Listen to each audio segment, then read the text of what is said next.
औरंगजेब से पहले के मुगल शासकों में ऐसा नहीं था, कुछ खास सिंक्रेटिक थे वो। कोई ऊपर था, कोई नीचे था, कोई जुल्म कभी कभी करता था, सब राजावर कभी कभी जुल्म करते थे। ऐसा थोड़ी है कि सब वहाँ पे ये थे, बहुत पाक थे या सूफी थे, बिल्कुल नहीं थे।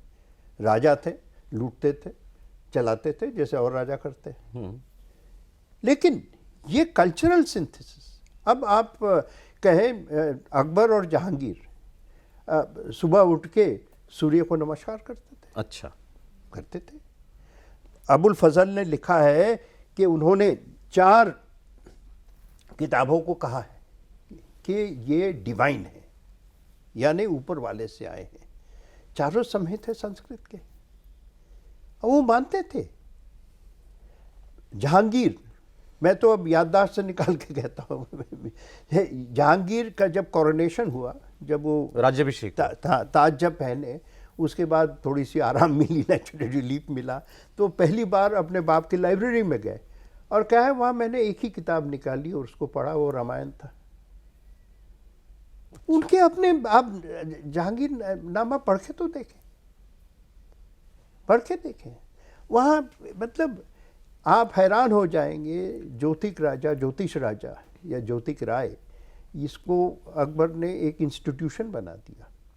100 साल से ज़्यादा उनका जो ज्योतिक राय था, जिसके पूछे बिना वो घर से नहीं निकलते थे, जिसके पूछे बिना वो मिलिट्री कैंपेन नहीं शुरू करते थे। अच्छा, वो बनारस का ब्राह्मण था। बाबर से शुरू करें, 6 बादशाह हुए ना सर? हाँ, बाबर तो खैर उन्हें 3-4 साल थे उनका तो राज। बाबर के हुमायूं, अकबर, जहांगीर, हाँ, शाहजहां, इन चारों की जिंदगी में ये मिलता है। बिल्कुल मिलता है। लेकिन सर हमारे यहाँ तो बहस आजकल दूसरी है। हमारे यहाँ तो तबका जो है वो, ये जो बातें सर कह रहे हैं वो बड़ी उसके कान में चुभ रही होंगी, क्योंकि उसके लिए सारे मुगल एलियन थे, आक्रांता थे, लूट मार करने वाले थे, इनको हिंदुस्तान की संस्कृति से कोई मतलब नहीं था। ये आए केवल यहाँ पर राज करने के लिए, और रिलीजियस बिगेट्स भी थे जिन्होंने धर्मांधता के साथ इस्लामिक सुप्रीमेसी इस्टेब्लिश करने के लिए यहाँ पर शासन किया। सर ने एक बात बहुत अच्छी कही सबसे पहले, कि कल्चर और धर्म को अगर अलग करके देखेंगे तो ये सारी समस्याएं आपको अलग अलग दिखाई, हमारी बहुत सारी समस्याएं खत्म हो जाएंगी। सारी समस्याएं खत्म हो जाएंगी, क्योंकि हमारी जो संस्कृति है ना, वो सनातन है,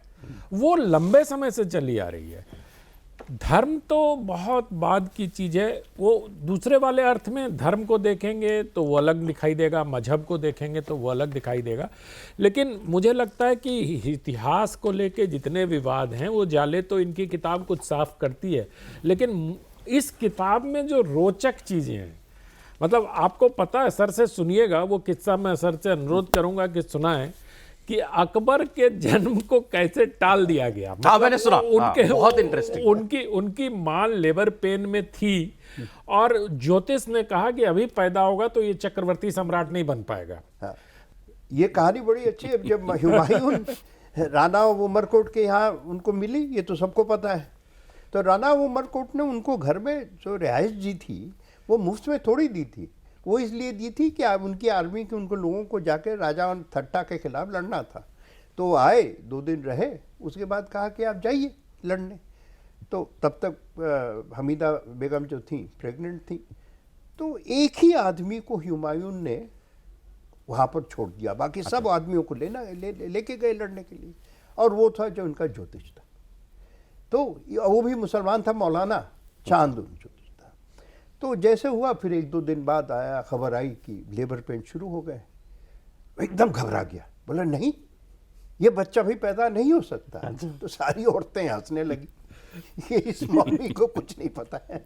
जब नेचर शुरू होता है, किसी की काबिलियत नहीं है कि उसे रोकते। तो इसके दिमाग में पता नहीं क्या आया, ऐसा बोला कि यही जो आपने कहता है कि आज नहीं, ये 4 या 5 घंटे बाद एक घड़ी ऐसी आएगी जो इतिहास 1000 साल में ऐसी घड़ी नहीं आती है, और उस वक्त जो बच्चा पैदा होगा वो चक्रवर्ती होगा। अच्छा। तो इसने फिर, एक महिला थी वहाँ पे, शायद जो दाई बाई थी वहाँ पे, अचानक अंधेरा था, उन्होंने उसका गर्दन पकड़ के और बिस्तर पे पर्दे के पीछे बैठी थी, एकदम निकाल के, और उस डरावनी से वातावरण में उनका चेहरा बिल्कुल अमिताभ बाना के चेहरे पे सामने रख दिया। अच्छा। और वो इतनी डर गई कि लेबर पेन्स रुक गए। ओह, और लेबर पेन्स रुक गए और फिर ये घबराने लगे, अरे वो घड़ी पार तो नहीं हो जाएगी। दूसरा जो डर आ गया, लेकिन वो उसी वक्त पैदा हुआ। क्या बात है। और फिर अकबर बने। एक आप और उदाहरण देते हैं कि औरंगजेब को मालूम था कि मेरे बाद मेरा वंश खत्म है। हाँ, ये भी बहुत विचित्र टाइटल यहीं से। औरंगजेब जो है अपनी वो छिपा रहे थे क्योंकि वो ज़्यादा मतलब फंडामेंटलिस्ट थे, तो वो अपने ही कल्चर से घबराते थे। लेकिन उनमें ज्योतिष का यकीन तो था। 80 बरस के उम्र में औरंगजेब ने अपने हर बेटे को जेल में रखा कुछ सालों तक। तो जो सबसे बड़ा बेटा था बहादुर शाह, 80 बरस के उम्र में, 80 बरस बहुत होते थे उस ज़माने के लिए, तो उन्होंने बुलाया फिर और कहा कि मुझे लगता है कि अब राज शायद तुम ही करोगे, बाकी तो बेटे नालायक निकले।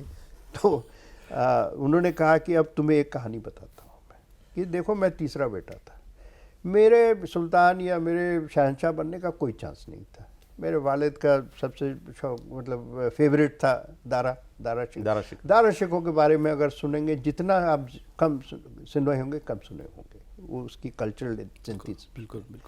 तो कहते वो था। अच्छा, अगर वो हो जाता, मर जाता, तो मेरा और बड़ा भाई है शुजा, वो बहुत कामयाब रूलर था, बंगाल में 23 साल हुकूमत किया उसने, वो बन जाता। मेरा कोई चांस नहीं था। लेकिन बचपने से मुझे पता था कि मैं ही बनूंगा, क्योंकि मेरी जन्मपत्री में लिखा था कि मैं ही कामयाब होऊंगा, ये सब खत्म हो जाएंगे। और उस जन्मपत्री को आज तक 80 साल मेरे हो गए, हर चीज़ मेरी ज़िंदगी में जो हुआ है वो जन्मपत्री में लिखा हुआ। उसके बाद कहते हैं अपने बेटे को कि देखो, अब जो मैं बात बोलने वाला हूँ तुम्हें भी यकीन नहीं होगा।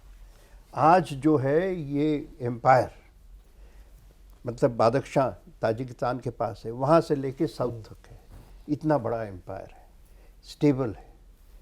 लेकिन मेरे मरने के बाद 3-4 साल में टुकड़े टुकड़े हो जाएगा। ये औरंगजेब कह रहा है बहादुर शाह जफर से। हाँ, अपने बेटे से। क्यों?